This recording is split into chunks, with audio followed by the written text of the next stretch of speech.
Pour la première, sauf Pépin, nous sommes tous appelés à devenir vieux. Des chiffres, en 2040, à La Réunion, un quart de la population aura plus de 65 ans, ce qui fera 2 fois plus de personnes qu'aujourd'hui dans cette tranche d'âge. On en parle aujourd'hui et demain sur le campus de l'université du Moufia, avec une trentaine de spécialistes réunionnais, mauriciens, malgaches, comoriens, suisses, québécois et métropolitains. Une rencontre scientifique sur les défis d'un vieillissement réussi. Michel Brun, le président de l'ORIAPA, association qui œuvre depuis longtemps auprès des Gramounes, pour lui, le premier défi à relever est celui du changement de regard sur les personnes âgées. On n'aura pas accès à certaines choses ou on va le tenir à l'écart d'autres situations ou alors on va plus s'en préoccuper parce qu'elle a perdu sa qualité d'actif, entre guillemets, qu'il est moins utile pour la société. Si on change ce regard, on le changera pour nous. Ça, je crois qu'il faut le penser, il faut se projeter des fois. Le changement du regard, il concerne tout le monde. C'est aussi bien les gouvernants, les politiques. C'est vrai qu'on a compris depuis quelque temps que les personnes âgées pouvaient avoir des richesses, mais enfin, un peu d'humour, mais c'est pas ces richesses-là qu'il faut aller leur demander ou leur prendre. Je veux dire elles ont des choses à donner, je crois qu'elles ont des choses à apporter. Elles méritent le respect qu'on doit à des personnes qui ont œuvré pour les autres. Michel Brun, président de l'ORIAPA, au micro de Daniel d'Ambreville. Et pour parler de ce symposium et des personnes âgées, nous recevons ce matin le professeur Jean-Marc Franco. Bonjour. Bonjour. Les personnes âgées, elles ont surtout besoin de logements adaptés, davantage de places en EHPAD. Il faut aussi qu'elles puissent se soigner, qu'elles touchent une pension digne de ce nom. Un symposium, finalement. J'allais dire, est-ce que ça s'impose ? Oui, tout à fait. Qu'est-ce que ça va changer pour elles ? Eh bien, ça va changer peut-être beaucoup de choses. Ce symposium, en fait, l'objectif, c'est de réunir tous les professionnels du sujet, des professionnels de terrain, mais aussi des experts, des scientifiques, pour permettre de faire un état des lieux déjà sur le plan sociétal, comme l'a dit Monsieur Brun. Des on a un regard particulier à porter vis-à-vis de nos seniors. Et puis on va apporter des chiffres concernant un certain nombre de points sur la nutrition, sur l'alimentation, sur l'habitat. Ces échanges vont permettre probablement de sortir des éléments qui vont aider les pouvoirs publics à changer les choses, parce que c'est bien là le sujet, c'est d'essayer de changer les choses, puisque on est dans un problème démographique important, avec un doublement, comme vous l'avez dit tout à l'heure, de la population d'ici 2030-2040. Et les chiffres dont vous parlez, on les détaillera juste après ce journal. La suite, Bruce, avec toujours dans l'actualité les suites des attaques terroristes de l'Aude. La compagnie du tueur de Trèbes, mise en examen pour association de malfaiteurs terroristes et incarcérés hier. Aujourd'hui, Emmanuel Macron présidera aux Invalides un hommage national au colonel Arnaud Beltrame. Hier, les 2 chambres du Parlement ont observé une minute de silence. Face aux députés, le Premier ministre a critiqué ceux qui croient pouvoir promettre aux Français un risque zéro. Une réponse au président du groupe LR, Christian Jacob, qui demande la rétention administrative des personnes fichées. 245 morts du terrorisme en France en 3 ans, argumente-t-il. Édouard Philippe a, lui, évoqué les 51 attentats qui ont été déjoués depuis 2015. L'organisation par le CRIF d'une marche blanche en mémoire de l'octogénaire juive tuée à Paris tourne à la polémique pour le président du CRIF. Ni Marine Le Pen et le FN, ni Jean-Luc Mélenchon et les Insoumis ne sont les bienvenus lors de cette marche prévue aujourd'hui. Le Front National demande malgré tout à ses adhérents et sympathisants d'y participer. Il dénonce, comme la France Insoumise, une ségrégation malvenue. On revient à La Réunion avec l'épidémie de dengue qui s'intensifie. 154 nouveaux cas la semaine dernière, la plupart dans l'Ouest. La préfecture a donc décidé de passer au niveau 3 du plan Hersec, épidémie de faible intensité, avec l'envoi de plus d'effectifs sur le terrain via le financement de contrats communaux. Objectif, freiner, voire stopper cette épidémie, car c'est encore possible et c'est même souhaitable, selon le docteur François Chiez. Pour le directeur de la veille et de la sécurité sanitaire à l'ARS, on n'est pas face à un gros rhume. La dengue n'est pas une maladie bénigne, c'est une maladie importante au niveau des symptômes, c'est-à-dire qu'on a des douleurs articulaires, des fièvres, un rash cutané, des nausées. On est vraiment pendant une dizaine de jours très mal, et puis une autre dizaine de jours compliqués. Et puis dans 2 à 4% des cas, il y a des formes hémorragiques qui justifient une hospitalisation. Jusqu'à présent, il y a eu 14, 15 l'année dernière, et là 17 cas d'hospitalisation qui se sont tous bien passés, et on peut s'en réjouir, mais il y a des formes quelquefois, surtout quand il y a des associations d'autres pathologies qui peuvent être graves.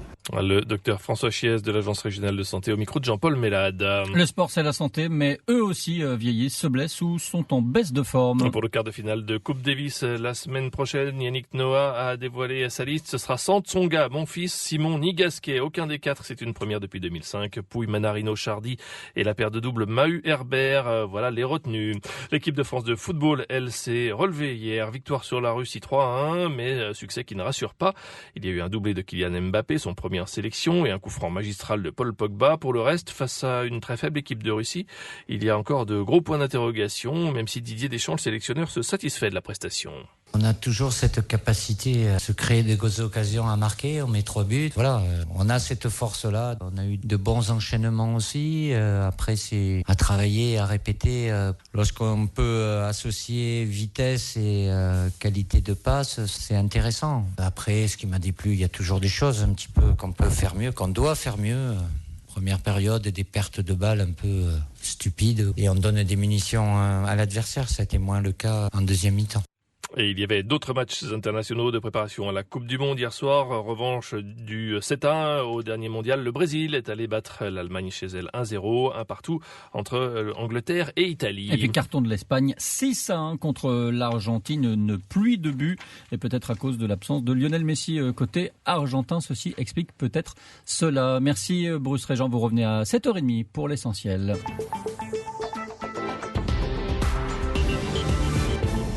Il est 7h10 sur la première. L'invité de la matinale, Philippe Dornier. Le professeur Jean-Marc Franco, directeur du département médecine générale à l'Université de La Réunion, est avec nous. Vous avez mené une enquête sur les 65 ans et plus à La Réunion, l'enquête Gramoun Care, care comme soin en anglais, une étude menée avec les médecins généralistes libéraux, les internes des hôpitaux aussi. Qu'est-ce qu'il faut en retenir dans les grandes lignes ? Alors d'abord, c'est une étude qui a été pilotée par l'Agence régionale de santé, qui est à l'initiative et qui a financé cette étude. Donc l'ARS est venue nous voir, nous médecins généralistes de terrain, et nous avons décliné, nous avons donc mis en œuvre cette étude. Et alors les grands enseignements. Eh bien, les grands enseignements, ils sont importants. On a pu voir qu'il y avait effectivement des problèmes, je dirais, d'illettrisme. Il y a 30% de patients âgés qui ne savent pas lire, ne savent pas écrire. Je précise, il y a des problèmes âgés, c'est-à-dire 65 ans et plus, hein, juste pour. Oui, alors on a mis la barre à 65 ans. On aurait pu la mettre à 60 ans ou alors à 70 ans. Ça a été un petit peu un choix de notre équipe. Voilà. Effectivement, on se rend compte qu'on a un certain nombre de personnes à 65 ans qui sont en très bonne forme, et puis on a une population un peu plus âgée. On parle de 3e âge, de 4e âge maintenant, avec l'allongement de l'espérance de vie, qui fait que effectivement il y a une population plus fragile et plus vulnérable. Donc on a essayé de travailler sur plusieurs points, l'état de santé, mais aussi les conditions de vie, les conditions en termes d'habitat, et donc il y a un certain nombre de points qui sont ressortis, des points importants qui sont effectivement le fait que eh bien, un certain nombre d'entre eux ne savent pas lire, pas écrire. On a un chiffre de 30%, c'est extrêmement important. 13% ne sont pas du tout allés à l'école. On a près de 60% qui ont des revenus inférieurs à 1 300 € et 30% d'entre eux de moins de 800 €. Alors on se demande bien comment font-ils. Alors ils sont aidés parfois par la famille, par les enfants, mais on s'est rendu compte dans notre étude qu'ils aidaient plus leurs enfants que les enfants ne les aidaient financièrement. Eh ben 23% d'entre eux aident financièrement leurs enfants contre 14% qui sont aidés par leurs enfants. Alors un des gros problèmes à La Réunion, c'est le manque de structure d'accueil et les pensions marrons qui se multiplient dans des conditions souvent indignes. Qu'est-ce que vous observez à ce niveau-là ? Oui, vous avez raison, on a un taux d'équipement extrêmement faible par rapport à la métropole. Eh bien, sur les hébergements marrons qui sont dénoncés, qui font l'objet de la justice en a traité quelques-uns. Il y en a eu un à Ravine-Creuse à la mi-mars. Comment on peut lutter contre ça ? Eh bien, je crois qu'effectivement, il faut essayer de mettre à disposition des personnes âgées des ressources, des moyens qui visent effectivement à adapter leurs besoins, enfin à répondre en tout cas à leurs besoins en termes d'habitat. Et on se retrouve effectivement, moi je le vis aussi dans ma commune avec... Votre commune, c'est-à-dire ? Saint-Philippe. D'accord. Voilà, je travaille à Saint-Philippe et effectivement, on se rend compte qu'il y a un certain nombre de personnes âgées qui sont fragiles et qui peuvent faire l'objet d'abus parce qu'elles se retrouvent seules, parce que les familles sont éclatées. Il y a une transformation de la société qui fait qu'effectivement, on a une famille qui, les enfants travaillent, ne vivent plus au domicile de leurs parents ou en tout cas sur leur terrain et ce phénomène fait qu'ils sont ces personnes âgées en situation de vulnérabilité. Alors, on met en œuvre, les mairies travaillent là-dessus, le département également, l'agence régionale de santé aussi, pour que tous ces institutionnels puissent se coordonner de manière à pouvoir protéger mieux ces personnes âgées. Y compris des cas de maltraitance, parce que ça existe ? Alors, il y a des cas de maltraitance, oui, on le sait, dans les structures, même dans les EHPAD, on en a parlé aussi dans le passé. Il y a des formations des professionnels de santé pour effectivement qu'ils développent de la bientraitance. Et puis, je pense qu'il y a un problème de regard, comme l'a dit Michel Brun tout à l'heure. Il faut essayer de valoriser nos personnes âgées qui ont des savoirs, et qui ont parfois le sentiment de ne plus servir à grand-chose. Et nous, dans notre étude, je fais le lien, on a quand même 56% de patients âgés, de personnes âgées qui sont en situation de risque de dépression, et notamment dans la population féminine. Quel problème de santé, d'ailleurs, elles rencontrent, les personnes âgées, globalement ? Eh bien, elles sont victimes, comme les personnes adultes à la Réunion, de maladies chroniques comme le diabète. On a une prévalence extrêmement élevée. Elles cumulent des complications liées à ce diabète, à cette hypertension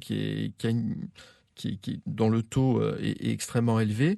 Donc on se retrouve avec des personnes âgées qui sont polymédiquées, qui ont énormément de médicaments liés au traitement d'un certain nombre de maladies, qui habitent dans des conditions précaires, dans des logements qui sont parfois dont il faut refaire le toit, dont il faut refaire les salles de bain parce qu'elles sont plus adaptées à leur situation de santé. Il y a 54% des personnes dans l'étude qui disent qu'elles veulent faire des travaux dans leur maison. Oui, c'est important. Quand on est allé chez elles et puis qu'on les a écoutées et puis qu'on a vu un petit peu leur domicile, on se rend compte qu'il y a beaucoup de travaux à faire. Alors elles savent pas trop comment se débrouiller. Elles trouvent que les démarches sont compliquées, que les démarches pour obtenir effectivement des aides sont compliquées et on a une nécessité, je pense, au niveau des tutelles de simplifier la réponse à ces besoins structurels, matériels au niveau de leur habitat. Il y aura encore beaucoup de choses à dire sur cette étude. On arrive à la fin. Jean-Marc Franco, on rappelle ce symposium aujourd'hui à l'Université de La Réunion. Merci d'avoir été notre invité ce matin et bonne journée. Merci à vous.